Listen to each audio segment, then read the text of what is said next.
முதல் 10 ஆண்டுகளுக்கு முன்னாடி கேப்டன் அவர்கள் மோடி அவர்கள் தொடர்ந்து பிரதமராக, அதாவது குஜராத்திலிருந்து முதல்வராகி பிரதமர் வேட்பாளர் அறிவிக்கப்பட்ட போது கன்னியாகுமரி டு தமிழ்நாடு முழுவதும் மோடியை கொண்டு போய் சேர்த்தவர்கள் விஜயகாந்த். இன்னும் சொல்லப்போனால் விஜயகாந்த் அவர்களுக்கு கடைசி ஒரு மேடையில் பிரதமரை பற்றி ரொம்ப உணர்ச்சி வசப்பட்டு மூக்கிலிருந்து ரத்தம் வந்தது. அந்த ரத்தம் வந்த சூழ்நிலையில் அதுக்கப்புறம் தான் அவர் உடல்நிலை சரியில்லாமல் போய் அப்படியே ஒரு ஒரு அமைதியான அரசியலிலிருந்து ஒரு அமைதியான சூழ்நிலையில் வந்தது.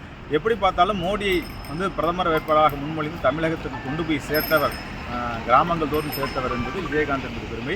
அதைத்தான் அவர் பிரதமராக செலக்ட் பண்ணி வந்ததுக்கப்புறம் ஜெயலலிதா மற்றும் பதவியேற்பு விழாவில் இங்கே தமிழ்நாட்டுக்கு வரும்போது கேப்டனை கட்டி அணைத்து நீங்கள் 2 பேரும் உழைத்த உழைப்பு என்பது அளப்பறியாத உழைப்பு அப்படிங்கிற மாதிரி முதலாக 10 ஆண்டுகளுக்கு முன்னாடி அவர் பிரதமராக பதவியேற்கும் போது தமிழ்நாட்டில் நடந்த ஒரு மீட்டிங்கில் ரொம்ப கட்டி அணைத்து பேசினார்.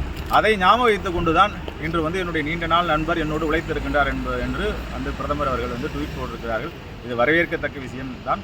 உரிய மரியாதையும் உரிய வரவேற்பும் தேமுதிகவுடைய பலமும் மோடி அவர்களுக்கு புரிந்திருக்கிறது. தமிழ்நாட்டு அரசியல்வாதிகளுக்கு புரிந்திருந்தால் அவர்கள் கண்டிப்பாக ஒரு அற்புதமான மரியாதை கொடுத்து ஒரு நல்ல கூட்டணிக்கான அமைப்பை தான் ஏற்படுகின்றார். ஆகவே மோடி அவர்களுடைய விருப்பம் தேமுதிக பிஜேபி பக்கம் வர வேண்டும், தொடர்ந்து நிலைக்க வேண்டும். தொடர்ந்து அவர்களுடைய வாரிசுகளுடையும் அவருடைய உழைப்புக்கும் அவருடைய கடுமையான பேச்சாற்றலுக்கு மரியாதை கொடுக்க வேண்டும். தமிழகம் முழுவதும் உலகம் முழுவதும் நிறைந்திருக்கின்ற கேப்டன் ரசிகர்களுக்கு தான் உற்சாகத்தை கொடுக்கும்போது மோடி அவர்கள் ட்வீட் பண்ணியிருக்கிறார்கள்.